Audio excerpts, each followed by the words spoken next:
부동산 특기편 하셨죠? 자, 오늘은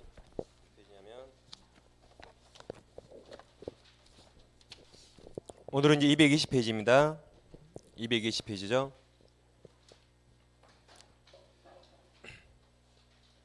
피셨습니까? 자, 220페이지 제목이 제3절 동산이죠? 그럼 동산 우리 시험에 안 나옵니다. 보지 않습니다. 넘깁니다, 책을. 자, 그럼 224페이지 오세요. 224페이지. 제4절 물권의 소멸, 이건 1월달에 잠깐 했거든요. 시험에 거의 안 나오니까 이건 5월달에 하겠습니다. 시험에 거의 안 나옵니다.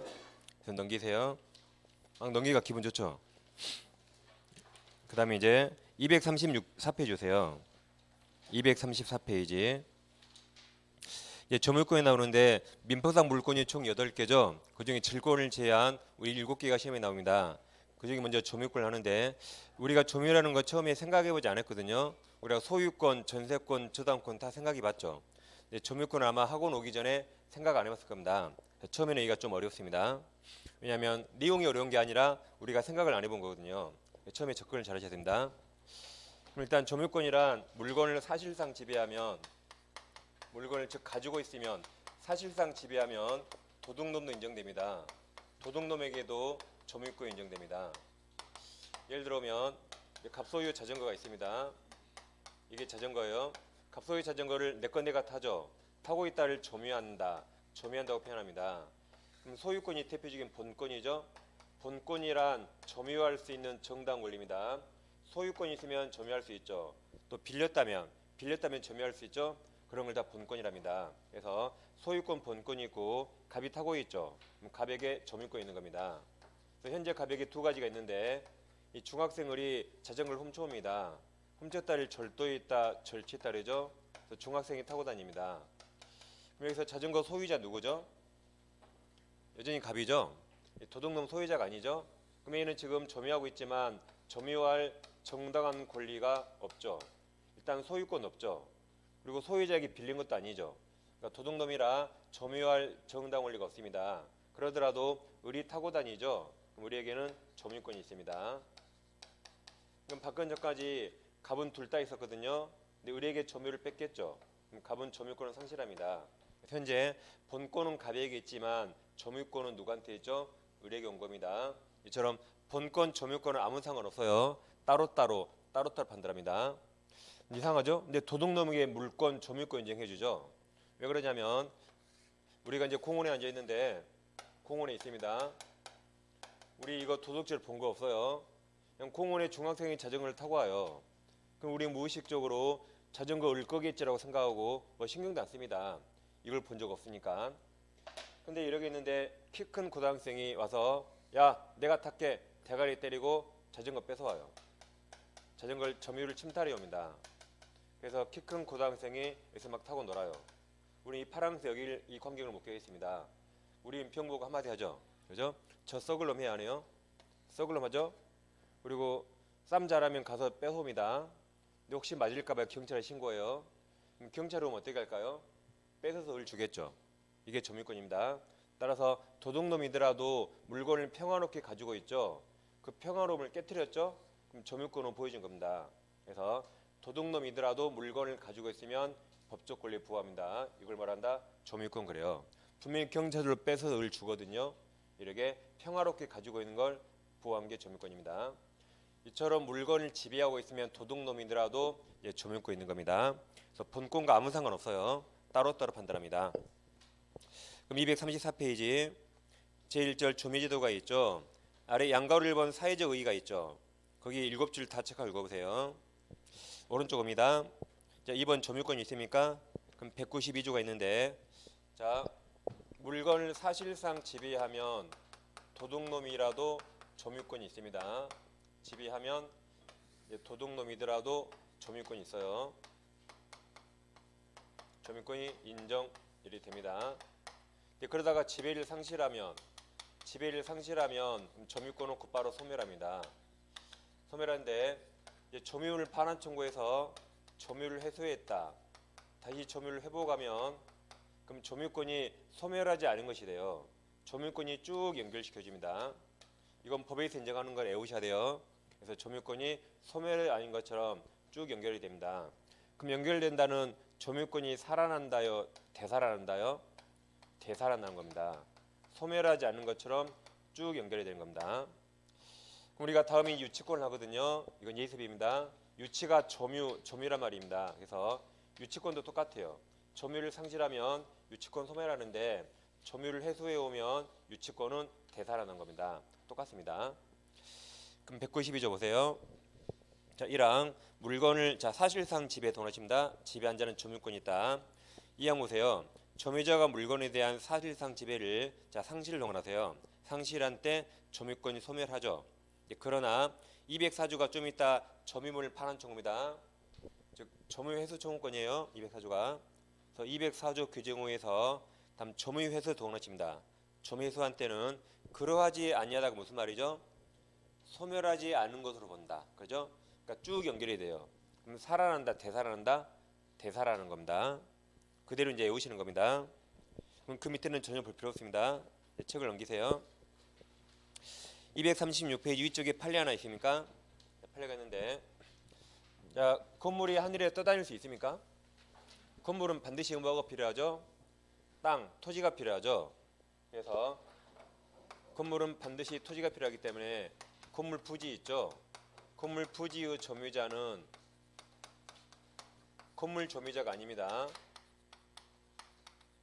건물 점유자는 말 그대로 뭘 점유해요? 건물을 점유한 자죠. 이자가 아니에요. 그 아래 땅은 건물 소유자가 점유합니다.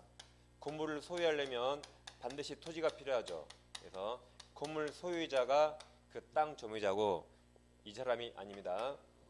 예를 들면 한국에 갑건물이 있거든요. 한국에 갑소유 건물이 있는데 여기 임차인들이 A, B, C가 있어요. 임차인들. 근데 건물은 한국에 있죠. 갑은 현재 미국에 살아요. 한국이 없죠. 그러더라도 이 건물을 소유하기 위해서 이 땅을 갑이 점유합니다. 미국에 있는 소유자 갑이 점유해요. 임차인들은 말 그대로 건물 점유합니다. 땅은 누가 점유한다? 건물 소유자가 점유합니다. 그래서 이거 두 개를 잘 비교하세요. 그럼 판례 보시면 제목 밑에 보세요. 제목 밑에 사유통상 건물은 그 부지를 떠나서 존재할 수 없는 것이므로 건물 부지가 된 토지는 동그라미입니다. 건물 소유자 동그라미. 소유자가 점유하는 것을 볼 것이고 이 경우 건물 소유자 현실적으로 건물이나 그 부지를 점거하고 있지 아니하고 있더라도 지금 미국에 있어요. 미국. 그래서 그 건물을 소유를 위해서 그 부지를 점유한다고 봐야 된다. 그래서 밑으로 셋째 줄 중간에 굵은 글씨 있죠. 거기 가로 쳐보세요. 자, 가로. 건물 소유 명의자가 아닌 자 가로. 그게 그냥 건물 점유자 단순히 임차인들. 이자로서는 실제로 그 건물을 점유하고 있다 하더라도 그 건물 부지를 점유한 자로 볼 수 없다고 할 것이다 그랬죠. 그래서 중간에 제가 읽어보지 않습니다. 읽은 걸 밑줄에서 보라 그랬죠. 일단 밑으로 내려오면 양가로 3번 점유권과 본권이 있죠. 그럼 서로 별개라 그랬죠. 전혀 따로따로 판단합니다. 그래서 5줄 다 체크하세요. 전혀 따로따로다. 이런 말이 써 있습니다. 자, 갑이 자전거를 점유하고 있다. 갑이 자전거를 타고 있어요. 그럼 소유자 누구죠? 소유자. 알 수 없습니다. 갑이 소유자일 수 있고 도둑놈일지 몰라요. 갑이 소유자로서 점유할 수 있죠. 또는 소유자에게 빌려서 점유할 수 있죠. 또는 도둑질해서 점유할 수 있죠. 또는 길에서 주워서 점유할 수 있죠. 주워서 다 점유권이 있습니다. 얘들은 다 똑같이 뭐가 있다? 점유권이 있다. 근데 여기서 이 두 사람은 점유할 정당한 권리가 있죠. 이건 본권이 있는 것이고 이건 본권이 없죠. 그러더라도 다 뭐가 있다? 점유권이 있습니다. 그래서 본권과 점유권 따로따로 판단하려 말이죠. 오른쪽 오세요. 오른쪽 제2절 점유제도 예외가 있는데 즉 이게 원칙이죠. 물건을 사실상 지배하면 점유권이 있다고 원칙입니다. 근데 그 예외가 있습니다. 이게 시험에 아주 잘 나옵니다. 자, 물건을 사실상 지배하더라도 점유권 인정받지 못하는 사람이 있습니다. 그러니까 이게 예외죠. 이게 원칙이니까 이게 예외입니다. 반대로 사실상 지배하지 않더라도 점유권 인정받는 사람이 있어요. 그러니까 이것도 예외입니다. 이런 사람을 점유 보조자랍니다. 다음 아랫 사람을 간접 점유자 그래요. 그럼 이건 시험에 아주 잘 나오는데, 자, 여기 잘 봐보세요. 간접 점유자 보세요. 이게 점유자라고 써 있어요, 점유자 아니라고 써 있어요? 점유자 써 있죠? 얘는 이 시간 이후부터 점유권이 있다 하면 됩니다. 반대로 점유 보조자, 얘는 점유자라고 써 있어요, 아니라고 써 있어요? 아니라고 써 있죠? 얘는 점유자 아니다 하면 되는 거죠. 점유권 없습니다. 그래서 이 시간 이후부터 간접 점유자는 점유자라고 써 있죠? 얘는 이 시간 이후부터 뭐든지 있다, 뭐든지 된다 하면 돼요. 그래서 얘는 점유자이다 맞아요. 뭔지 몰라도 점유권 있다. 그 다음에 물권을 청구 행사할 수 있다. 물청 상대방 될 수 있다. 뭔지 몰라도. 다음 간접 점유자는 점유보호 초용권이 인정되지 않는다. OX 뭐예요? 않는다가 틀렸죠. 여기 인정된다. 작년 정답입니다. 얘는 무조건 뭐든지 있다 된다요. 좀 이따 간접 점유로 취득 시할 수 있다 없다? 있다. 다음 주에 간접 점유로 유치권 행사할 수 있다 없다? 있다. 모르는 말도 무조건 있답니다. 얘는 무조건 없다요. 점유자 아니다. 점유권 없다. 물청 행사할 수 없다. 물청 상대방 될 수 없다 하면 됩니다. 그럼 이제 시험 무조건 맞습니다. 우리 이제 한 문제 맞췄어요. 이제 무슨 말인지 알면 어려워집니다. 지금부터. 우리 정답 맞춰서 이제. 그럼 네모 1번 점유 보조자 있습니까? 195조 보세요. 가사상 영업상 기타 유사한 관계에서 타인 지시에 동원하십니다. 타인 지시를 받아 물건에 대한 사실상 지배한 때에 그 타인이 지시한 자죠. 그럼 지시한 자만 점유자로 한다. 그럼 지시받은 자가 점유 보조자입니다. 다시 타인 지시한 자가 점유자죠. 그럼 지시받은 자를 뭐라 한다? 보조자랍니다. 가장 흔히 마트 편의점 있죠. 편의점 갑이 사장님입니다. 우리 직원 아르바이트 알바예요. 알바죠. 그럼 사장님은 밖에서 놀고 있죠. 알바 혼자 매장이 있죠. 알바 혼자 매장을 사실상 지배합니다. 그러더라도 이 지배는 독자적 지배입니까? 갑이 지시를 받습니까? 사장님 지시를 받아 지배하죠. 사장님이 밖에서 CCTV 다 보고 있어요. 지시를 받는 겁니다. 따라서 이 지시 내린 자가 점유자예요. 밖에 놀고 있는 사장님이 점유주입니다. 얘는 지시를 받죠. 얘는 점유자 아니고 뭐란다? 얘를 점유 보조자랍니다. 그럼 점유권 있다 없다? 없어요. 뭐든지 없다? 없습니다. 여기는 갑만 점유자고 을은 점유자 아니고 보조자죠. 집으로 가도 집주인은 백화점 쇼핑합니다. 을의 가상도 가정부예요. 가정부가 집이 혼자 있죠. 또 보조자고 집주인이 점유자입니다. 회사도 마찬가지. 회사 법인체가 점유자예요. 직원들 다 보조자입니다. 은행이라면 은행이 점유자고 직원들 다 보조자예요. 공장이 점유자, 근로자 다 보조자입니다. 공무원도 마찬가지예요. 국가기관이 점유자, 공무원들 퇴근할 때 눈치 봐요. 뭔가 보잖아요. 공무원들 다 점유 보조자입니다. 그래서 여기는 점유자가 한 명 있는 거죠.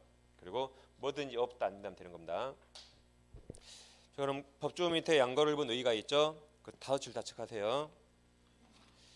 다음 넘겨보시면 다음 페이지 양가로 3번이 있죠. 동그라미 1번이 시험에 나옵니다. 1번 세 줄 다 체크하세요. 그럼 뭐든지 없다 안 된다로 끝납니다. 그래서 이 편의점 같은 거 잘 생각하면 돼요.